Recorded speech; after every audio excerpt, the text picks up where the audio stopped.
8 previews en 5 jours, enfin 4 jours et demi quoi. C'est la dernière. Ouais. This is the last one. This is the end. Pour le premier tour. Tout à fait, parce qu'il y en aura d'autres, des Bien previews. sûr. Évidemment, on espère que votre week-end démarre bien. Dans quelques heures, nous serons au Grand Rex pour démarrer ces playoffs 2024 avec la viewing party. On va se régaler. Ouais. Ouais. Et là, cette série-là, moi j'aime bien. On va se régaler, c'est dommage. Moi j'aime bien cette série. Ah, Aïe, on va aïe, en parler aïe, dans les aïe, dynamiques, aïe, c'est moche, aïe, mais aïe. j'aime bien cette série. Fuck. Ça y est, on commence à avoir des blessés, mais oui, il y a de l'excitation dans cette série, il y a plein de choses à devoir discuter. Fans des Pels, fans du Thunder, on s'installe. Oh là là, elle est fan d'OKC là, votre preview elle tombe en dernière. Non mais ça c'est vraiment l'élite de l'élite. Hein. L'élite, les boss, les Les- numéros 1 de l'Ouest. Absolument. On Comme va... prévu.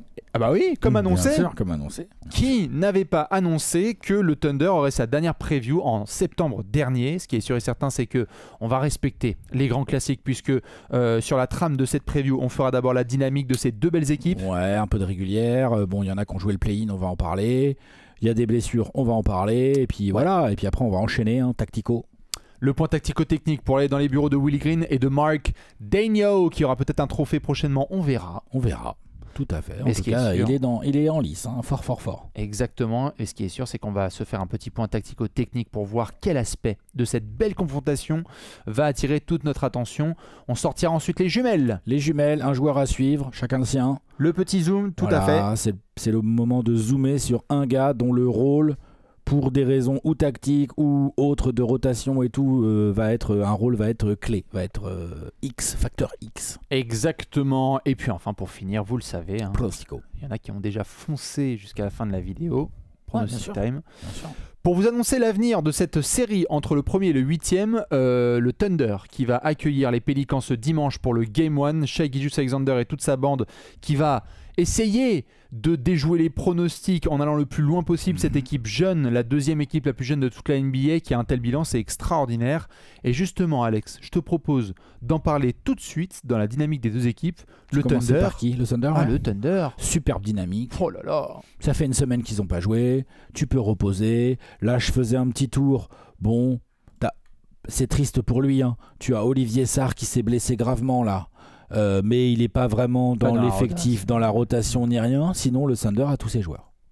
Ça. C'est-à-dire que le Thunder a son 5 majeur habituel, c'est-à-dire Shai, Giddey, Dort, Jalen Williams, Chet Holmgren en Tout à gros, et tu as ton Cason Wallace, ton Isaiah Joe, tu as pourquoi pas du Gordon Hayward que tu intègres encore mais qui a joué un peu, c'était pas ouf, mais il est là. Un petit Tu Jalen as- Williams. Ouais, tu as du Aaron Wiggins, tu as Bien des sûr. gars comme ça, donc tu as vraiment ton effectif. Le Thunder, il n'y a pas de problème. Les mecs ont vécu sur un nuage toute l'année. Belle bataille au finish avec nos amis les Wolves et les Nuggets pour avoir ce premier seed. Et oui, le Thunder est numéro 1 de la conférence Ouest. C'était... Même, je pense, les plus gros fans du Thunder n'auraient jamais pu annoncer un truc pareil. On se battait en septembre-octobre dernier pour voir s'ils pouvaient être top 6, mais top 1. Non, puis là, en plus, il y a la manière. Je veux dire, tu as une des meilleures attaques de la ligue et tu as aussi une des meilleures défenses. Tu as un Shai Gilgeous-Alexander qui joue niveau MVP. Tu as deux lieutenants, on ne sait pas lequel est le lieutenant numéro 1 entre Chet Holmgren et Jalen Williams, mais C'est c'est que parfait. des jeunes, mais ça rigole pas du tout. Ouais. Tu as des role-players qui sont au top, qui connaissent parfaitement leur rôle. Tu as un coach, s'il n'est pas coach de l'année, qui c'est le coach de l'année? Je veux bien que les votants répondent à cette question. Frank Vogel. Tu vois, non mais voilà, oui, Frank Vogel évidemment. Non mais je veux dire, le Thunder arrive sur ce premier tour de playoff avec pas mal de certitudes. Alors oui, pas beaucoup d'expérience, hein, qui a déjà joué C'est des Hayward et playoffs Biyombo. là-dedans, là, ouais, c'est ça quoi. Enfin tu vois, c'est pas des joueurs, c'est des joueurs qui vont pas non plus avoir des énormes minutes. Alors ils peuvent avoir leur impact dans le groupe et dans la préparation, oui, mais parmi les joueurs qui vont avoir le plus de minutes, il n'y a pas beaucoup d'expérience. Non. Voilà. C'est le petit bémol, mais ça ne change rien à la dynamique. La dynamique, elle est excellente. Tu as l'avantage du terrain. La salle, elle va être en feu. Ah ouais. Les joueurs, comme je l'ai dit, connaissent leur rôle, savent ce qu'ils vont faire. Et à mon avis, Daigneault va leur dire, il va falloir élever le niveau d'intensité et tout. Mais par contre, en termes de jeu, on continue les gars. On continue, on joue pareil, collectif. Tout le monde sait ce qu'il doit faire. On défend dur et tout.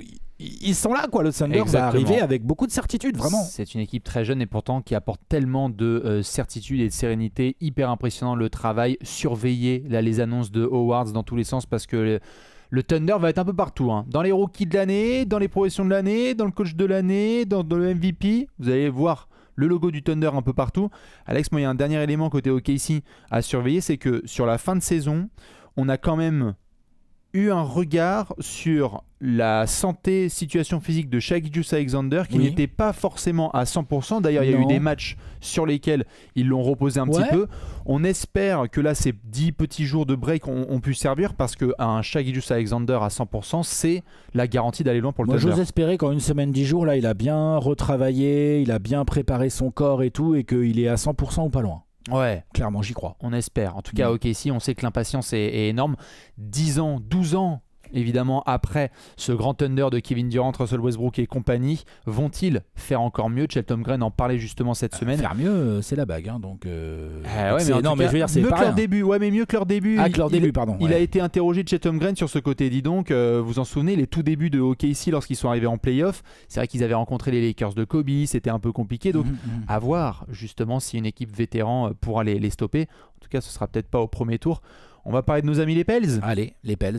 Alors, à la fois, t'es content, t'es en playoff, mais merde Alex, on a vu un Zion Williamson nous faire un match de fou malade. Il était à ça de nous foutre les Lakers pas hors des playoffs parce qu'ils auraient dû jouer le deuxième match, mais il était vraiment à ça de les battre, pas tout seul, attention. Non. Mais il faisait un match extraordinaire. C'est un de ses meilleurs matchs en carrière. Blessure aux ischios.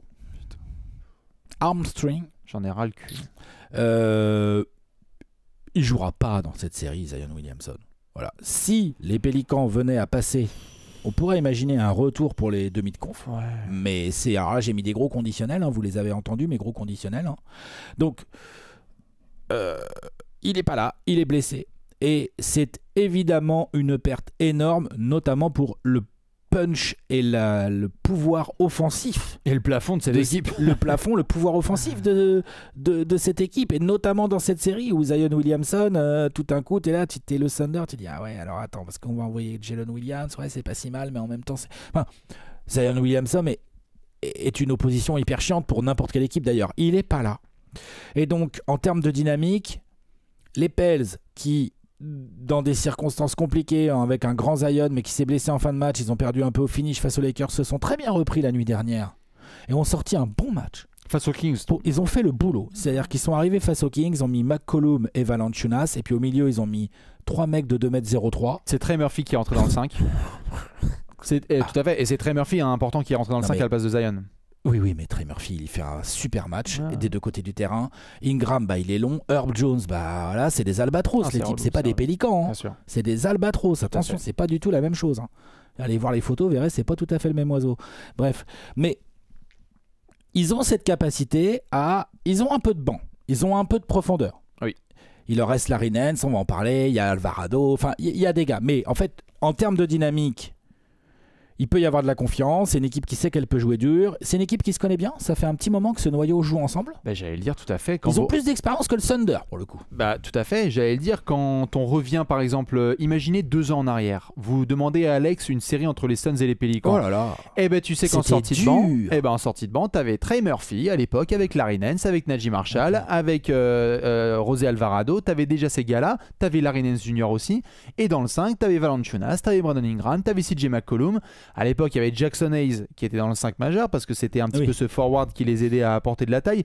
Mais oui, il y a des joueurs qui se connaissent très très très bien et qui ont l'avantage d'expérience. McCollum a plus d'expérience que toute la franchise réunie en face. Hein. Bien sûr, Ingram, il a déjà joué des trucs. Valanciunas, bien sûr. Il a déjà vécu 2-3 trucs dans la NBA et tout. Donc non, Willie Green faisait partie du staff des Suns quand ils vont en finale NBA. Tout à fait. Et avant des Warriors quand ils étaient champions. Donc voilà, Donc c'est triste, vraiment triste, et pour les Pélicans évidemment, et pour nous en tant que spectateurs de cette série, parce que moi j'aurais vraiment voulu voir Zion là avec la forme qu'il a, parce que Zion fait une très bonne saison, avec la forme qu'il a et tout. Malheureusement ça sera pas le cas, les Pélicans vont devoir faire 100. C'est pas bon du tout pour leur dynamique. Par contre on va en parler notamment dans le tactico ou peut-être même dans les joueurs à suivre. Il y a des angles. Oui, pour le plafond, c'est moins bon. Pour d'autres angles, ça peut être meilleur. Il y a des choses qui sont intéressantes. Ouais, c'est intéressant de voir en effet sur les Pélicans cette année que Zion en 2024 est passé à un tout autre niveau. On a retrouvé le Zion vraiment très très fort. Et d'ailleurs, j'allais dire, offensivement, tu en parlais. Attention, pour celles et ceux qui n'ont peut-être pas forcément trop regardé les Pélicans cette saison, Zion en défense. Il a progressé. Zion en défense a énormément progressé et a fait notamment certains efforts pour comprendre certaines match-ups et mieux lire aussi, hein, plus qu'une question physique. Il y avait le côté meilleure lecture. On l'a vu prendre certaines confrontations défensives à cœur. Donc c'est vrai que c'est une grosse absence.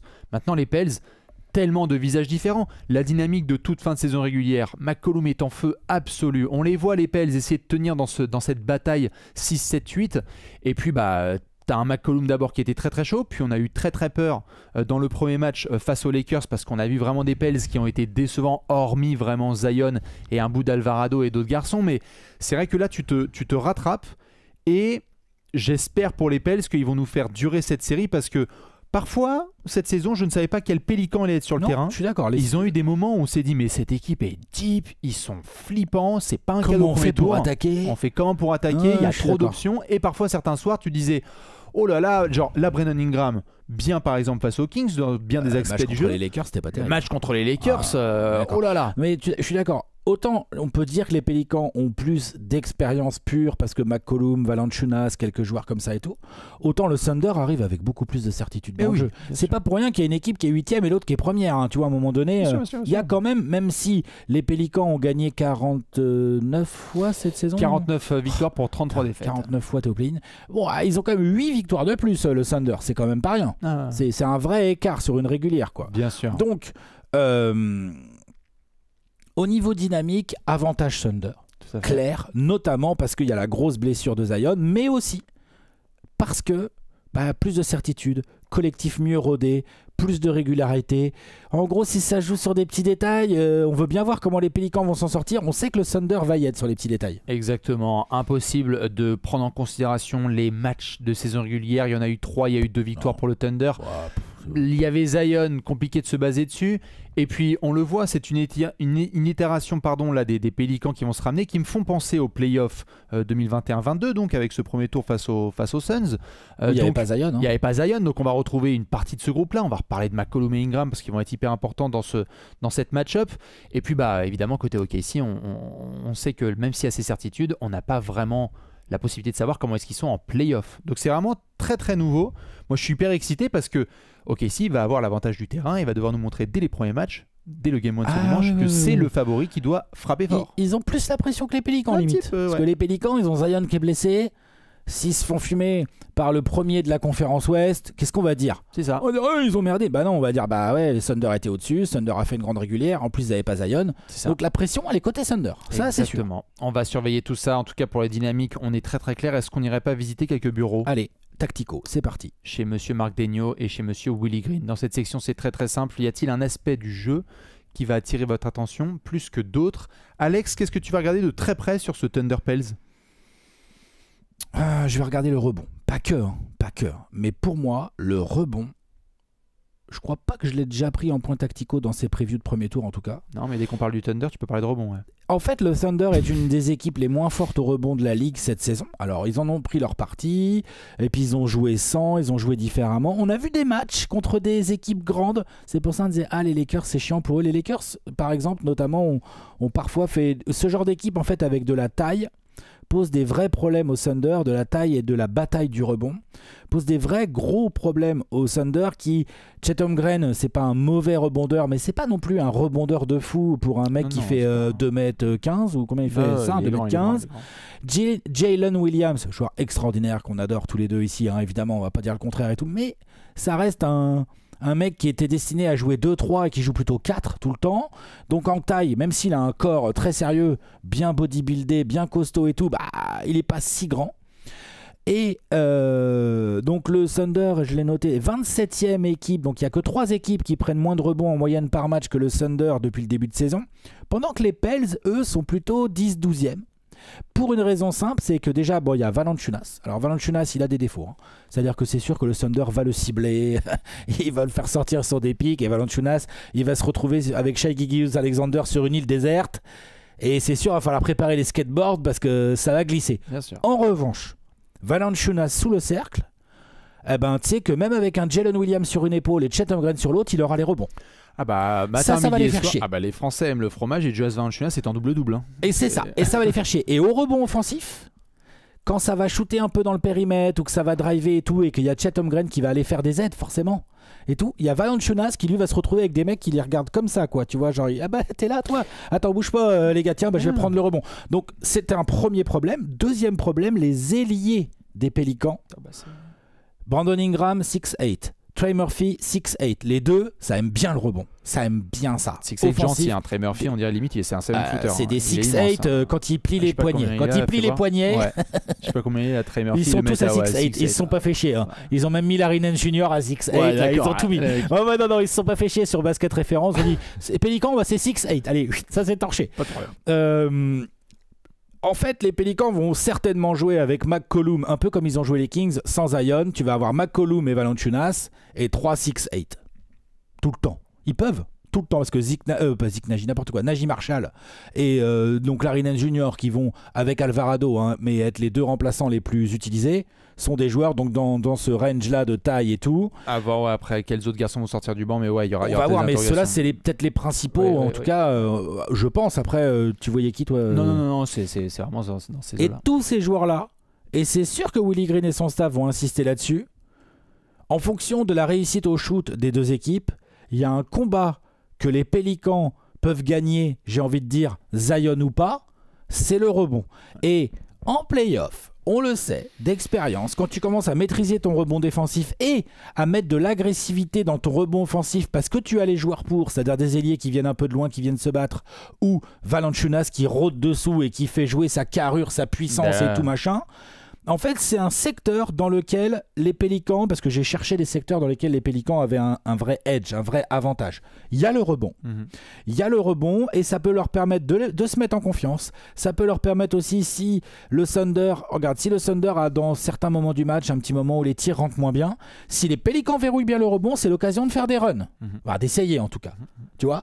Donc c'est un angle tactique à mon avis très important sur lequel les Pels, grâce à leurs attributs physiques, leur qualité athlétique, la taille de leur type et s'ils y mettent un peu d'envie et d'agressivité, parce qu'on sait que le rebond c'est aussi beaucoup d'envie et d'agressivité, j'insiste sur Valanciunas mais parfois il a l'air un peu pâteau, lourdeau et tout, regardez-le se positionner en attaque dès que le ballon est lâché dans les airs par un de ses coéquipiers, c'est un modèle de puissance, d'énergie et d'envie d'avoir le rebond. Tout à fait, j'allais dire c'est le cas 80% du temps, mais regardez la tête de Domantas Sabonis quand il est sorti du match. C'est pas un petit rebondeur, hein, Domantas Sabonis. Tout à fait. Regardez, c'est pas Tartampion au rebond. Exactement, la tête de Sabonis quand il est sorti de ce match et qui a dû travailler pendant toute la soirée. Jonas Valanciunas qui en a pris encore 12, je crois, un truc comme ça. 6 offensifs.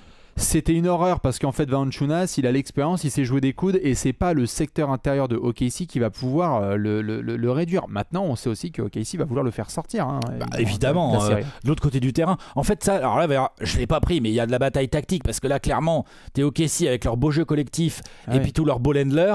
Si tu veux gêner au rebond, indirectement gêner au rebond les Pélicans, en fait t'essaies de faire en sorte que Valanciunas ne soit pas jouable. Bien sûr. Mais ils vont l'avoir en début de match. Ils vont l'avoir en début de... Tu vas te le farcir. Ouais, tu vas te le farcir forcément. Début de match, peut-être à reprise de mi-temps. On verra comment Willie Green va l'utiliser, mais ce que les Kings n'ont pas réussi trop à faire, d'ailleurs, bien exploité, si j'ose dire, Valanciunas, ils se sont plutôt fait exploiter par Valanciunas. Peut-être que le Thunder peut le faire plus intelligemment. Ce serait une bonne idée de leur part. Parce que sinon, je pense que le rebond va être un sujet et on va être devant les matchs et dans une fin de match potentiellement serrée, si on commence à faire Ingram, c'est raté, Valanciunas le petit tip-in, ça tu sais que ça va saouler le Thunder. Complètement. Ça va les saouler. Non mais c'est clair, très très beau challenge aussi évidemment, même si c'est pas individuel pour Chet Holmgren, saison rookie qu'il va devoir justement prolonger avec une série face à un vieux briscard.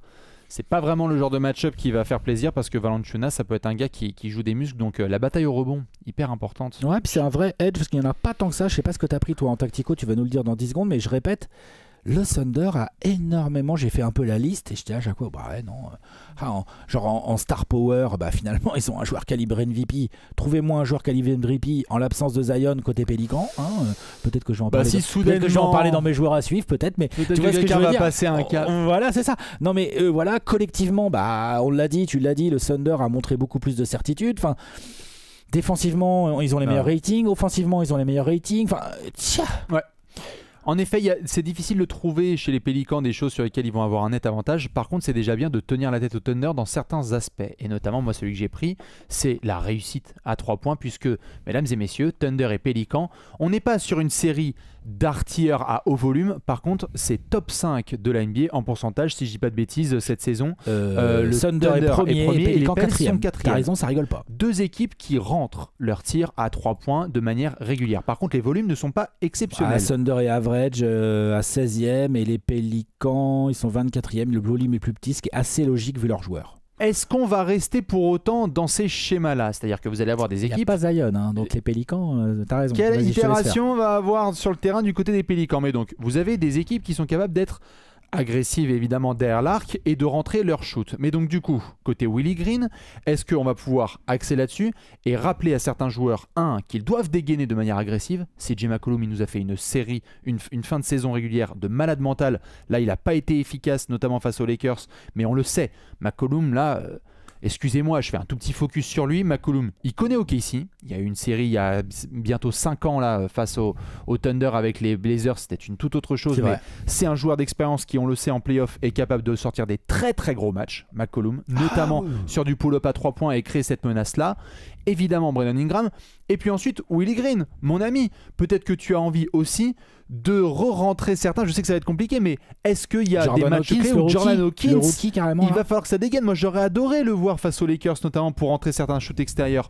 Peut-être que tu vas éviter de faire de la pénétration uniquement, avec du Alvarado notamment, et avec il a pas fait jouer Jones. contre les Kings non plus. Hein. Non, tout à fait. Mais de toute façon, c'est simple. Jordan Hawkins, depuis quelques semaines, il est hors rotation. Ce que je trouve dommage, parce que dans une série où tu peux vraiment artiller à 3 points, shooter en transition, parce que la défense du Thunder est très très bonne lorsqu'elle est mise en place ou même en repli défensif, eh bien j'ai envie de voir les Pélicans artiller. Cette série face aux Suns, où tu sais, ils vous ont fait chier, notamment ils ont remporté 2 matchs, c'est ça, sur les 6. Et puis le Game 6, ok, Chris Paul a été excellent, mais... j'ai bien kiffé l'arbitre aussi. Tout à fait, non mais je veux dire, c'était compliqué. Je suis fan des Suns, j'ai bien kiffé l'arbitre de ce match. Et tu as pris tout à fait. Et t'as pris des transitions de McCollum et d'Ingram à 3 points où ils ont artillé aussi, où ils ont fait mal. T'as raison d'en parler, mais ce qui nous avait le plus gêné, en tout cas les Suns, c'était leur longueur et leur côté relou long qui switch tout là. Mais ça, je peux compter dessus. Mais l'adresse à 3 points va-t-elle se traduire dans cette série? Trey Murphy, il faut qu'il rentre ses tirs. Ingram. Trey Murphy est désormais dans le 5 majeur. McCollum. Donc là, tout à fait. Je sais pas si t'as si tu as la feuille de stats des Pels face aux Kings, là, je crois, sous les yeux, si tu l'as. Tu veux savoir quoi? Trey Murphy est dans le 5 majeur, il en a pris combien? 7 à 3 points? Il en a mis 2. Voilà, mais il en a pris 7. Donc, entre McCollum, Trey Murphy notamment et Brandon Ingram qui va devoir en prendre un peu plus, tu peux avoir, tu vois, McCollum, il en a pris que 2 face aux Kings. McCollum, il a pris que 8 tirs, il fait pas un gros match. Hein, exactement. Mais donc, McCollum, Trey Murphy, Brandon Ingram, il faut les rentrer. Herb Jones dans les corners, qui fait une super saison à 3 points évidemment, doit les prendre et doit les rentrer, parce que derrière, qu'est-ce que ça crée aussi, hein, Alvarado, enfin il y a plusieurs joueurs qui vont devoir prendre leurs responsabilités. Hein, exactement. Et qu'est-ce que ça serait, même Valanciunas, on sait qu'il va en avoir un ou deux en transition où il est là, mais qu'est-ce que ça crée pour les Pels? S'ils sont efficace à 3 points, tu vas faire sortir certains joueurs du Thunder. Et alors là, désolé, mais alors là, ce qu'il va falloir jouer dans la raquette, comme tu l'as dit, et bah tu vas créer des lignes de pénétration, des rebonds offensifs, etc. Donc ça, c'est côté Pélican. Et puis bah côté OKC, attention, va falloir aussi être très efficace, parce que forcément, les Isaiah Joe, on va compter sur eux. Quel type de série va nous sortir Lugensdort? Est-ce que Chet Holmgren peut confirmer son excellente saison? Est-ce que Jalen Williams et Shai vont rentrer leur tir à 3 points? C'est une nouveauté pour eux, il va y avoir du bruit, il va y avoir de l'ambiance, mais donc il va falloir être aussi efficace à domicile qu'à l'extérieur. L'adresse à 3 points va être fondamentale, parce que pour peu que ces vétérans briscards de New Orleans prennent un peu confiance à 3 points et augmentent leur volume, on peut être dans une série qui est bien plus longue que prévu. Je vais surtout, au-delà des pourcentages, surveiller le nombre de tentatives. Vraiment, ça va m'intéresser pour voir laquelle de ces deux équipes va vouloir pousser le tempo et tenter un peu plus à 3 points. Je surveillerai évidemment du Jordan Hawkins et du Isaiah Joe en sortie de banc, voire, je pense que évidemment Isaiah Joe va être un peu plus utilisé, mais Willie Green, faut écouter. Et notamment faire entrer des garçons qui peuvent avoir un joli poignet. Ouais, mais il a l'air décidé. Enfin, il a pas l'air d'avoir Jordan Hawkins dans sa rotation, le Willy. J'ai pas l'impression, mais bon, on va voir. Je trouve ça bien dommage. On verra évidemment ce que ça va donner. Dans tous les cas, comme l'a dit Alex, cette bataille au rebond va être fondamentale. Et de mon côté, lorsqu'on va avoir les 2 pieds derrière l'arc, il faudra dégainer. Est-ce qu'on va se faire un focus sur un petit joueur? On sort les jumelles avec Alex, exactement. Et dans cette section, il y a un joueur qui attire notre attention plus que d'autres, Thunder Pels. Alex, ton facteur X, ton focus, c'est sur qui? Brandon Ingram. De la même manière, un peu la preview précédente, Boston Celtics, Miami Heat, j'ai parlé de Tyler Herro, parce qu'il y a la blessure de Butler et il y a des grosses responsabilités offensives. Ouais, blessure de Zion, c'est un problème pour l'attaque des Pels, puisque même si la défense du Thunder est excellente, je pense qu'ils n'avaient pas du tout envie de se taper Zion Williamson, mais ils ne se le tapent pas. Il n'est pas là, il est blessé. Ça fait plaisir. Oui, tu as Trey Murphy qui va prendre la place certainement dans le 5 majeur. Donc Trey Murphy, il faut le savoir, il est beaucoup plus grand et plus long que Zion, mais enfin en attaque, il rentre mieux ses 3 sûrement, mais c'est tout. Hein. Tout le reste, quand même avantage Zion. Brandon Ingram, dans ce contexte-là, on va compter sur l'expérience de McCollum pour essayer de faire chier. Mais attention, parce que McCollum risque de se faire un peu afficher défensivement. On va voir un peu comment le Thunder va essayer d'exploiter. J'ai parlé de Valanciunas, mais ils peuvent essayer d'exploiter McCollum également. Bien sûr. Ingram est un joueur qui, des deux côtés du terrain, peut être un problème pour le Thunder. Mhm. Il peut tout switcher. Il peut jouer quasiment tous les joueurs du Thunder défensivement. Et surtout en attaque, il a un niveau de talent. On le connaît. Handle, capacité à aller au cercle, à finir un peu avec les deux mains, shoot à mi-distance, capable de rentrer des 3 points, très smooth, très long, ça part de très haut, c'est compliqué. Par exemple, Lugensdort, qui est un excellent défenseur. Ah, si, je shoot au-dessus, je shoot au-dessus. Hein. Exactement, Lugensdort, quoi, il fait combien? Franchement, il fait 10 cm de moins qu'Ingrat. Ouais. Ah, bah, j'exagère à peine, hein, combien il fait Lugensdort, fais voir un peu. Ludort, 6'3". C'est ma taille. 1m91 et Ingram, c'est même 15 cm. 10 bons 12 cm d'écart, plus les bras, parce que les bras d'Ingram ne sont pas des bras en fait, ce sont des lianes. Donc, Brandon Ingram ne peut pas se contenter de faire du Brandon Ingram. Il peut pas être à 20 points, 5 rebonds, 5 passes. Il a bien joué, il a été propre. Non. Je veux bien même qu'il soit un peu moins propre, tu vois. Que ça croque un peu, que ça soit un peu sale par moment, que ça rate un peu, mais je veux que Brandon Ingram soit agressif. Par agressif, j'entends pas forcément toujours chercher à dribbler. Il va avoir Lugensdort dessus. Hein. Pas forcément, ou Jalen Williams, mais tu vois, il va avoir du défenseur un peu plus petit que lui, mais très relou. Pas forcément toujours essayer de driver et tout, mais agressif. Je prends les ballons, je cloque mon step back, j'essaye, je shoot au-dessus, j'essaie de faire bouger la défense. Je fais comme j'ai fait hier soir dans le match de play-in contre les Kings. Quand je drive et tout, je kick out pour des Trey Murphy ou des McCollum qui vont se faire un régal d'être bien et de shooter tout open. Ouais. Ça, c'est quand même intéressant. Quand il met son défenseur derrière la hanche à mi-distance et qu'il doit punir comme il a fait avec Sabonis, il est tellement fort. Comment tu fais ? Comment tu fais ? Donc, Brandon Ingram doit envoyer 25 points par match minimum. C'est pas 20 là comme en régulière à la cool nanana. Il doit venir mettre sa contribution au rebond et il doit créer en attaque pour les copains. Oui, Brandon Ingram doit faire du all-around d'un point de vue statistique et d'un point de vue impact. C'est-à-dire que il doit pas être Brandon Ingram. Il doit se rapprocher d'un Kevin Durant en termes de jeu et de ligne de stats. Eh ben on lui souhaite. Hein. Il n'a pas le choix. Franchement, il a tout ce qu'il faut pour. Je veux dire, je ne dis pas qu'il va aller faire du Kevin Durant exactement. Non, bien sûr. Dans le style, dans l'impact, il doit absolument. Tu nous sors les stats de ce qu'il a fait aux Suns. Ouais, le 27-6-6. Voilà. À 48% au tir, 40% ce Brandon Ingram-là dont les Pélicans ont besoin. C'était la série entre les Pels et les Suns, hein, où notamment il y a donc 2 ans, c'est ça hein, ouais, 2 2022. Ouais. Où Ingram avait fait quand même une série masterclass. Hein, 48% au shoot, 41% à 3 points. Il avait sorti des masterclass. Trop fort. Et les Pels, sans ce Brandon Ingram-là, ils peuvent bricoler en défense. C'est-à-dire, mais de toute façon, Brandon Ingram, il taffe en défense. Mais ça va tenir quand même. Il y a des mecs longs de partout. Ils vont s'organiser. Comme j'ai dit, ils sont solides au rebond et tout et tout. Il a des gars autour de lui pour faire le taf. En revanche, face à la défense du Thunder, qui est excellente, qui est une défense élite et qui va voir qu'il n'y a pas Zion et va dire ok, bon, il faut faire gaffe aux shooters, mais surtout, contrôlons Brandon Ingram ou essayons de contrôler Brandon Ingram. Comment on s'y prend et tout. C'est sûr, il va y avoir un plan anti-Brandon Ingram. Il doit déjouer ce plan.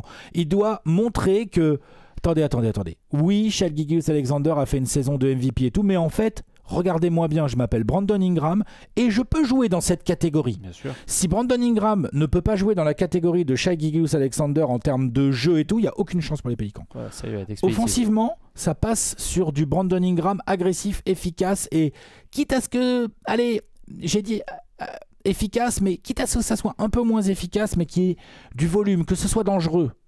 Ouais, et puis tout à fait. Et le contexte actuel des Pels, c'est-à-dire que il est revenu évidemment de blessure en fin de saison, donc on va voir. Mais là, à quel ça a point l'air il est bien. d'aller, je trouve. Ouais, et en fait, ce qui est à surveiller, hein. Mes fans des Pels, je vous laisse le confirmer, mais c'est que quand il y a Zion qui est sur le terrain, aussi fort soit-il et tout, c'est compliqué pour Il a Brandon plus de Ingram mal de à s'exprimer. s'exprimer, tout à fait. Et du coup, là, on l'a vu, le match face aux Kings, il est tout content. Hein. Ouais, après, et c'est pas pour dire La que c'est défense de la des faute. Kings, c'est pas la défense du Thunder. Ah, mais Le tout à Thunder fait. va faire mieux. Hein. Mais Ingram, là, a Mais le je suis setup pour être vraiment très très fort. T'as raison, parce que ce sera intéressant de voir aussi par rapport à toute la narrative qu'on connaît du côté de New Orleans, c'est ça ne marche pas, Ingram et Zion, ça ne peut pas fonctionner, etc.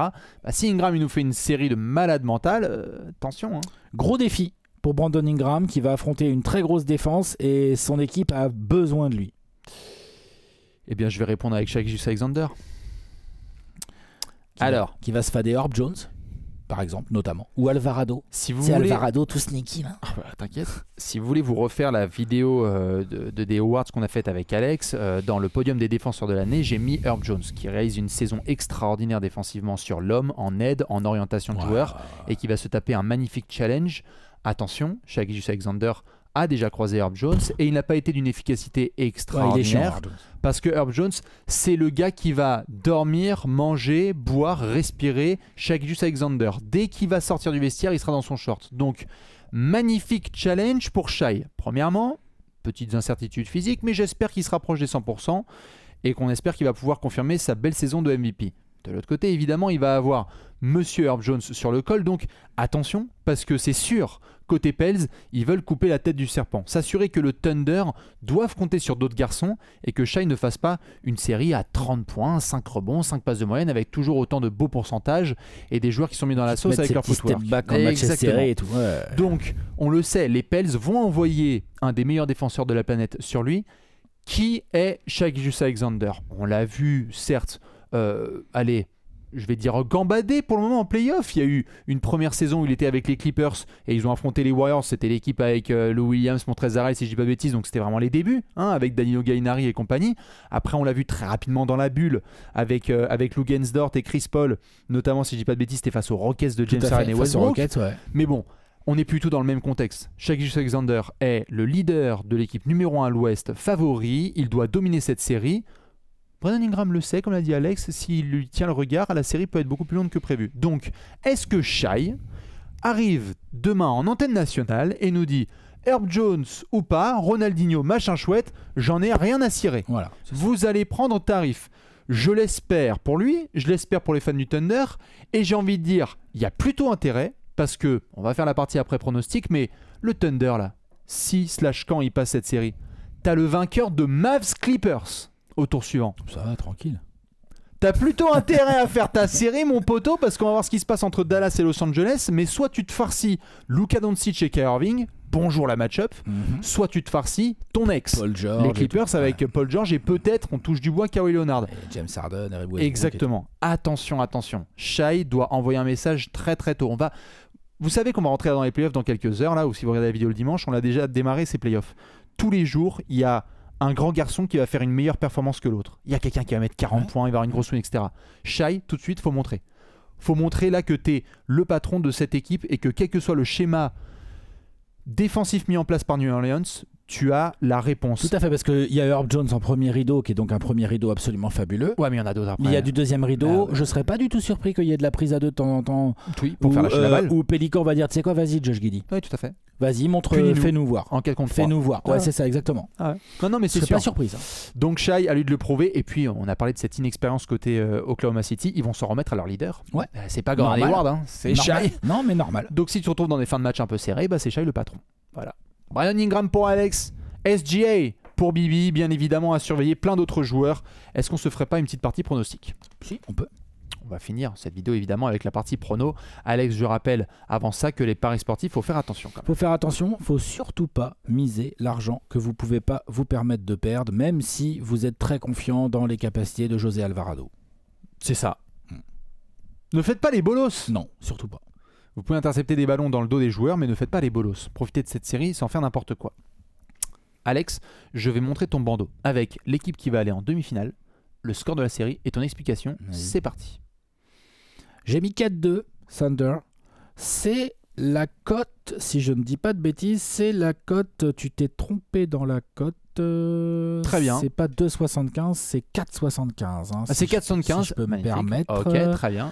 Si tu peux nous faire une petite modif je t'en prie, en live. Bien sûr. Je vais quand même vérifier, mais oui, non, c'est 4,75. Je me dis, putain, 2,75, quoi, c'est vraiment pas fort, quoi.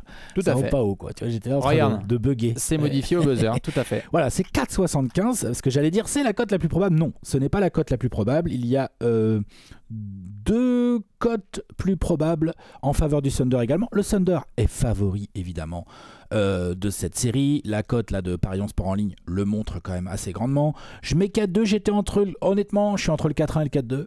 Je pense que malheureusement pour les Pélicans, l'absence de Zion va être un vrai sujet pour tenir le rythme offensivement.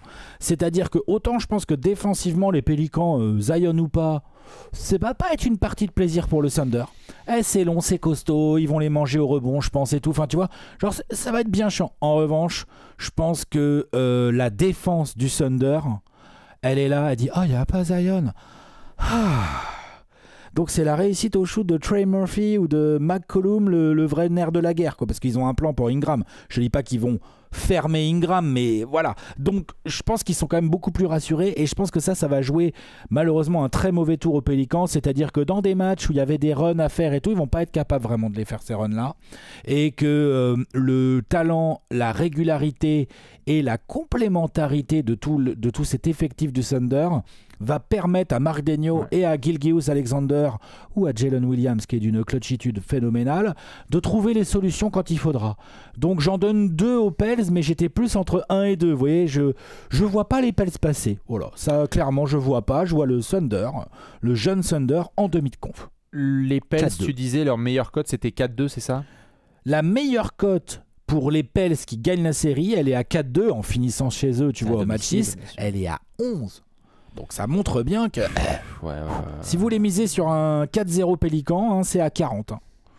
Ou ne le faites pas. Ou ne le faites pas sinon. Voilà. Ou en tout cas, pas beaucoup. C'est ça. 4-2 pour Alex. Est-ce qu'on a eu la même chose? Parce que je crois que sur le free flow, moi j'étais sur... Mais moi, le free flow, j'avais pas les Pels. Moi, je pensais à l'époque, mais c'était il y a longtemps.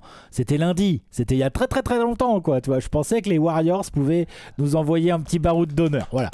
J'aime l'humour, vous le savez. Le baroud d'horreur. Ouais. J'aime l'humour. Voilà, vous le savez. Voilà. Donc du coup, je l'avais pas cette série. Bien sûr, évidemment. Eh bien, tu sais quoi? On va partir sur la même chose. J'ai 4-2 pour le Thunder qui remporte donc cette série en tant que favori, numéro 1 de la conférence Ouest, et qui passe ce round. Hyper excité, hâte, beaucoup de regrets du fait de ne pas y avoir Zion évidemment sur le parquet, mais j'ai très hâte de tester cette équipe d'OKC parce que on est vraiment sur une page blanche. Il y a toute l'histoire à écrire, l'histoire là à court terme et puis à long terme, parce que c'est un groupe qui, on l'espère, va rester très longtemps ensemble, et je pense que c'est un petit peu l'approche qu'a Sam Presti. Donc posons les bases, rencontrons déjà des premiers challenges. On a parlé de cette longueur défensive et on a hâte de voir s'il y a des matchs serrés, comment ça se passe en fin de rencontre.